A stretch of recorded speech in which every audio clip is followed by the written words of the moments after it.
Friends, I welcome you to my channel. Before listening to this story, I will ask you to like and subscribe. It is not difficult for you, but it is pleasant for me. And we're starting. Yes, I know what you're thinking. It's complete nonsense. No one is stupid enough to believe that this story is true, or that any wife can be so crazy.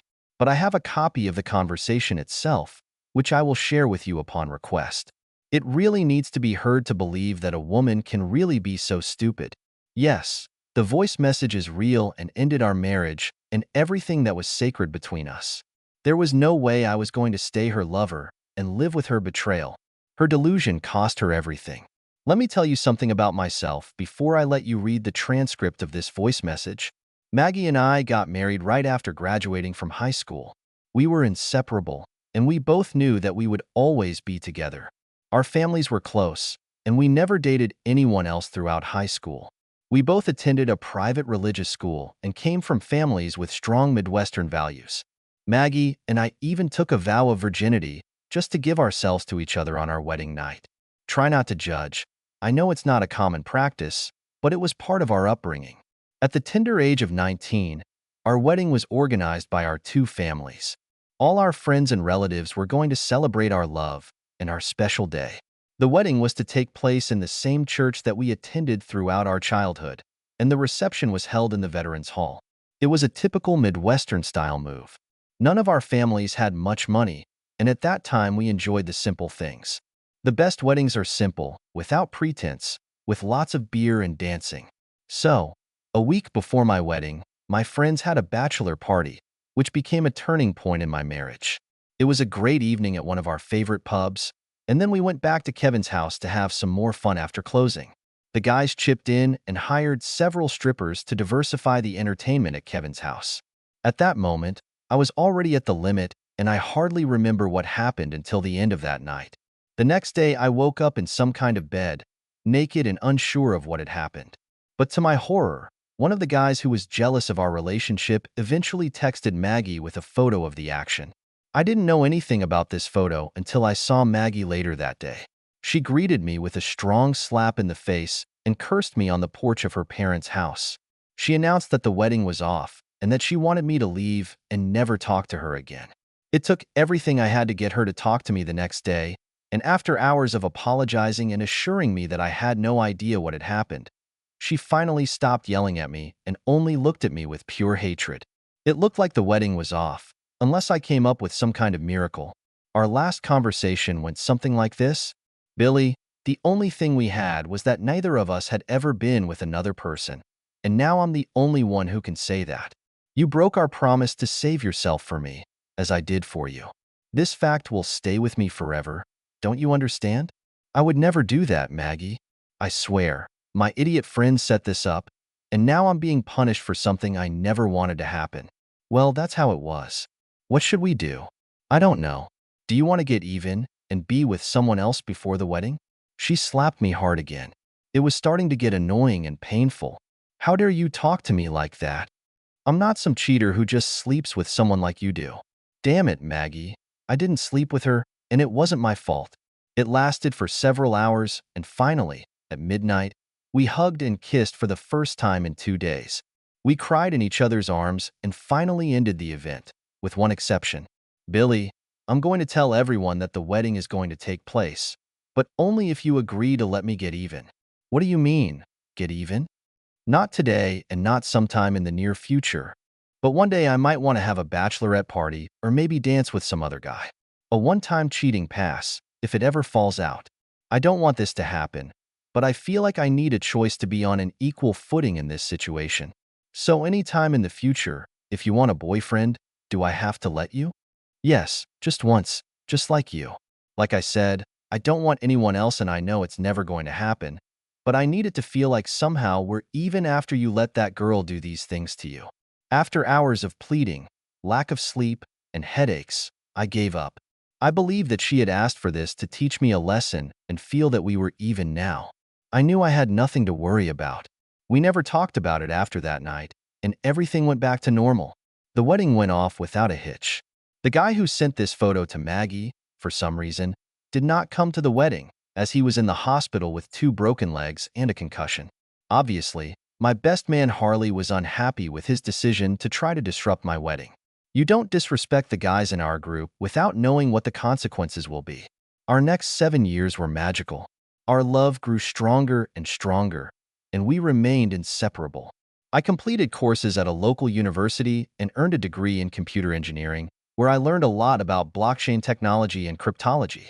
During this time, Bitcoin was a novelty, and as a lark, I purchased more than 95 Bitcoins almost for free, which I kept in a paper wallet for more than 6 years. No one knew that I had them, and when Bitcoin cost a little over $60,000 per coin, I realized that our lives would change forever. I started making plans for our future, but kept silent about my wealth until the right time. Money and wealth have never been the deciding factor in our lives, and I was determined not to let them change us or turn us into some of those people you see on Jerry Springer who go from poverty to wealth and then bankruptcy. I was careful with windfalls and made sure to maintain and multiply the large portfolio that I now owned. After working with several accountants and consultants, we were going to prepare for a life of prosperity. While this was happening, I was working at a large engineering firm, doing what I love. Maggie worked at the local library, which didn't pay much, but she liked it. I supported the family budget, and to Maggie's delight, we lived in prosperity. We were both in our early 20s, and we were about to start planning our family. Now it's time to enjoy life and give Maggie things that our parents and the whole family could never afford. After a late dinner and dancing, I told her it was time to start a family. She agreed and was going to give up the pills and visit her doctor next week. We wanted to make sure everything was perfect. I planned to surprise Maggie with a new home and her favorite luxury car, the Mercedes GLC AMG 43. With the growth of my investments and advice, I was going to transfer enough funds to buy our dream house and her new car. It seemed to me that we were living in a fairy tale again, and our love had never been stronger. Every morning I thanked the universe and my God, almost pinching myself to make sure that I was not living in a dream. The next day, I took Maggie to a local Mercedes dealer and told the saleswoman that we were starting a family and wanted Maggie to drive a safe SUV. Maggie thought it was a bad joke and told me to stop clowning around. She hit me hard on the arm and said, "Billy, stop being a jerk. Why are you teasing me with my dream car? We would never be able to afford anything like this. Maggie, I've loved you all my life, and I want to make you the happiest wife in the world. We're going to start a family, and I want to make sure you drive a safe car. I've been saving up, and we can afford it, and I want you to have it, baby." The saleswoman had tears in her eyes when she heard me tell Maggie how much I love her. The sales manager signed the contract, and we left her old car in exchange for a new one, which was supposed to be ready next Saturday. We have added some settings and functions that would take several days to complete. The dealership's financial manager asked me if I wanted to rent a car or take out a car loan. My wife and the saleswoman were shocked when I told her that I would pay for the car in full, all $97,789 with a certified check when I picked up the car next week. Since we had already handed over her old car for exchange, they provided us with a car rental for a week, which they did for their main customers. I guess I was the main customer now. I smiled. She turned my world upside down and made me realize how grateful she is for the car and my love. The next morning, at breakfast, we talked about children and starting a family. This was our main topic now, and we discussed it constantly over the next few days. I noticed that Maggie was acting differently, a little distant and quiet. I asked her about her mood several times every evening, but she said it was nothing special, until Thursday evening. That's when I realized I was in trouble. Maggie looked sad and worried when I came home from work. I could tell by the look on her face that something bad was going on. I thought someone really got sick or one of our parents died. Both of our parents were getting older and moved to Florida and Arizona to retire, which is why I was nervous that something had happened. "Is everything all right? Is something wrong, Maggie?" "No, it's okay, but I have to do something that you might not like." "What's going on?" I asked. "Honey, sit down. We need to talk." When I heard that, I remember thinking to myself, oh shit, when I was sitting across from her at the kitchen table. "Billy, I love you so much, and I can't wait to start our family and have children with you. You're the best husband, and the only man I've ever loved, and the only man I've ever been with." "That's great, Maggie. You know how much I love you. It's not our love that's the problem, baby. Like I said, You're the only man I've ever loved or been with. You were with another woman, but I wasn't with another man. All this talk about starting a family is what caused the problem. The way I see it is that once I get pregnant and have children, there's no way in the world I want to be with another man. Don't get me wrong. I don't want other men, but I need to be with someone one more time before we start having children. What do you mean, to be with someone else? It's probably going to be hard for you to hear this, but I want to use my cheating past just once before we start having children. Just once, to see what it's like with someone else. You remember the cheating past, right? Of course I remember, but I thought that after 7 happy years you would forget about it and forgive that accident. I did that until we started talking about children. Baby, I love you, and it has nothing to do with you. As a woman, I just need to spend one time with someone else before I spend the rest of my life with you as your wife and the mother of your children. No way, Maggie. I can't let you do that. I won't let you, and that's final. I know it's hard, but I've made an appointment with someone for tomorrow night. Just a couple of hours, and I'll be back to you forever. I don't have any feelings for him, but I feel like he's the best candidate to help me with this. Maggie, is this a joke? Are you trying to kill me? No, it's not a joke, and I swear that I love you and I don't want to hurt you. That's why I'm using the cheating past that you gave me. I'll come to see him tomorrow night at 8 p.m. and I'll be done by 10 p.m. I'll be back before your hockey game is over. I've already checked and I know they have a playoff game that starts at 8 p.m. and I'll get back to you before it's over.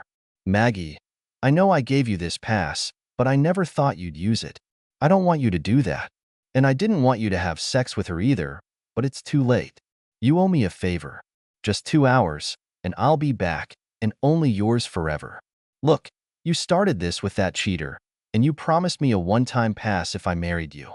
As you probably remember, I really married you and gave you 7 wonderful years. I'm sorry, but like I said, you owe me, Billy. Up to this point, I believed that our life was perfect and that she was happy with our life. Now, in less than 5 minutes, my world had been turned upside down and I had no idea how to react. After a 2-hour argument, I realized that I couldn't win and that she was determined to use her pass. So, I have no choice and everything is already arranged. What if I say no? Well, I think you could, but that's not going to happen tomorrow. But think about it for a minute.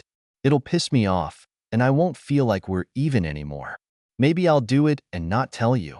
And that's what you'll have to think about for the rest of our marriage. If we do it this way, everything will be under control. It will only happen once for 2 hours and never again. I've never lied to you or given you any reason not to trust me, but if you refuse me what you promised me, I can't guarantee that it won't happen sometime in the future. Thus, there is no threat, and we can move on and create our family. Maggie, I love you too, but this is the hardest thing I've ever done. Allowing my wife, the woman I love, to be with another man causes me so much pain that I can't even explain what it feels like. Baby, when I saw that picture of you with that cheater, I felt the same way. I remember it like it was yesterday. So, I get it, but I'll tell you that things are getting better, and when I get back tomorrow night, I'll be the best wife in the world, I promise. Who is this guy? His name is Derek, but believe it or not, he's a lawyer at the Starbucks in my building. I see him every day, and we became friends. I told him all about my past, and he agreed to help me. He's not a threat to you, and I don't have any feelings for him. That's why I chose him. He doesn't have a good job, he's about 19 years old, and probably doesn't even have a girlfriend. He knows it's a one-time thing, and I know he's the perfect candidate for it. I can't believe it, but I understand your logic. I hate it, and the fact that you want to do this is killing me. I appreciate your honesty, but this is beyond anything I could ever imagine. Okay, if we do this, and I don't want you to do it, you're going to have to agree to my rules, otherwise we can just get this over with right now. I don't want to lose you, but if you don't agree to these things, I'm ready to leave you and start a divorce. Don't even say that word. This is a crazy conversation, and of course I want you to treat it normally. What rules did you have in mind? I can't believe I'm even considering this, but here's what I might be able to live with. 1. No one, and I mean, no one will ever know about this except you, me, and your lover. 2. This is a one-time pass that is never used again. If you ask or it ever comes up again, I'll divorce you in New York in a minute. 3. After that, you will not be friends, chat, send text messages, or talk to this guy. Forever. 4. You will tell me about everything you have done and all the details without asking me. I expect complete honesty. They don't hide or conceal anything from me. 7. You will return home immediately after that. You will come no later than 10 p.m. 8. You will always keep your phone turned on in case I need to contact you. 9. We will never talk about it again when it's over. 10. You will sleep in the guest room for a week until I can recover from this. She jumped on my lap and hugged me. Thank you, baby. I love you and I agree with all your rules. Thank you so much, and now come with me and let me show you how much I love you. The next morning, before we left for the day, I begged her to change her mind and not go through with her plans. She seemed to be thinking about it and said she would call me after lunch and let me know. At 3 p.m. on that fateful day, she called me and told me she loved me. Billy, I want you to know that I love you so much, and I know it's going to hurt, but I'm going to meet Derek and I'll be home before you know it. Baby, I'm begging you, don't do this. I'm not sure if I can handle it or how it will affect our marriage. Just come back to my house and I'll do whatever you want to fix it. I hate begging and acting like an imbecile husband, but I do not know what else to do. Please, Maggie, don't go to him tonight. Billy, we've been talking about this, and I'll see you tonight. Just remember how much I love you. Yes, I hear Maggie's words, but being with another man doesn't make me feel very loved. I love you, Billy. In the meantime, goodbye, darling. I'll see you tonight. And she hung up. I sat staring at the phone and realized that I was crying again. Have I turned into a complete rag? My stomach was churning, and my heart was really hurting. I felt my heart break for the first time in my entire life. I had never had a heartache before, and I promised myself that I would never feel anything like it again. The only woman I ever loved was going to be with another man because of some fucking bachelor party. It was bullshit, but as she pointed out, I agreed to it even before we got married. I was shattered, and I had no intention of having a good night. I also had no idea how I would handle it when she returned, but I soon found out that I wouldn't have to worry about it. I couldn't go home alone knowing what she was doing, so I went to a local sports bar to watch a hockey game and drink my pain into oblivion. I made sure to get home by 10 p.m. I wanted to be there when she got home. I wasn't sure what I was going to do or how I was going to behave, but I wanted her to feel my pain and some guilt for bringing this shit on myself. Sitting at the bar and finishing my second glass of whiskey, I took out my phone and tried to make one last attempt to put an end to this. It was almost 8 p.m. when I called to beg her to change her mind, but the call went straight to voicemail. It made me angry because she had to leave the phone on. She's already broken one of my rules. That's all. It was going to happen, and there was nothing I could do. A feeling of utter helplessness overwhelmed me, and anger rose in me. I got home around 10 p.m. and started watching the last period of the playoff game. The booze and humiliation made my head a mess, and I couldn't focus on anything. I drank more while the clock was ticking, and my anger grew. I dozed off during overtime, waiting for Maggie to return. Voice message. It was late, and Maggie hadn't returned home yet. I drank heavily all night and passed out on the couch, waiting for her to come through the door. I woke up at midnight a little drunk and out of sorts. When my senses returned, I rubbed my eyes, looked at my watch, and then at my phone. Of course, I missed her call and noticed that I had a voicemail. I listened to the message. Her words were hesitant, with a lot of pauses between sentences. She knew that her words would be painful, and she tried to be as kind as possible. It didn't help. Here's the voice message, word for word. Hi, baby. It's me. I saw that you called. I'm sorry I missed your previous call. I had a lot of fun, but I'm fine. It's okay. I'm actually doing very well. I'm still with Derek. He lives here near the mall. And, long pause. Yes, we had a lot of fun. Long pause. So, I know you probably have a million questions, so I'll try to answer them very quickly. He's in the shower right now, but when he comes out, I'll probably be busy again, so I probably won't answer the phone. Good. First of all, yes, he is much bigger than you. I'd say it's probably almost twice as big as you, and he really knows how to use it. Third, yes, black guys do make love much better than white guys. I can't even explain how much better it is, so that's probably the answer to question number 4. Pause. Yes, he is much better than you. Pause. Very long pause. Now, I think I'm going to tell you something that you probably don't want to hear, but I promised I'd be honest with you. I really hope you're not mad at me, but we don't use condoms. Pause. And I let him use me. I know that was the rule, but I can't even explain how amazing it is without a condom and how much I just need it. I mean, you're great, but it's just mind-blowing. So we've been making love, I think, 9 or so times already, something like that. I'm sorry, but I'm going to stay here tonight. He's taking me to the library in the morning, so you don't have to worry about picking me up. But I know we've been making love for about 4 hours now, but I just need it so much. It's just so amazing. Please don't be angry and try to understand. I promise I'll make it up to you. Long pause. And then, I think, finally, I'll tell you now that I want to make this a regular thing. I know I promised it would only be once, but I want to keep seeing him, and we still have each other, and nothing will change here. And it's like totally mind-blowing. We'll be able to start our family soon, I promise. Long pause. I'll probably call you tomorrow morning. I'm probably going to turn off my phone tonight because we're going to turn it off. So thank you again. I love you so much for letting me do this. And I'll talk to you later. I love you so much, baby. And now goodbye. Not a fairy tale ending. It was the moment when our fairy tale ended and turned into my nightmare. Our marriage was over, and I knew my life was about to change.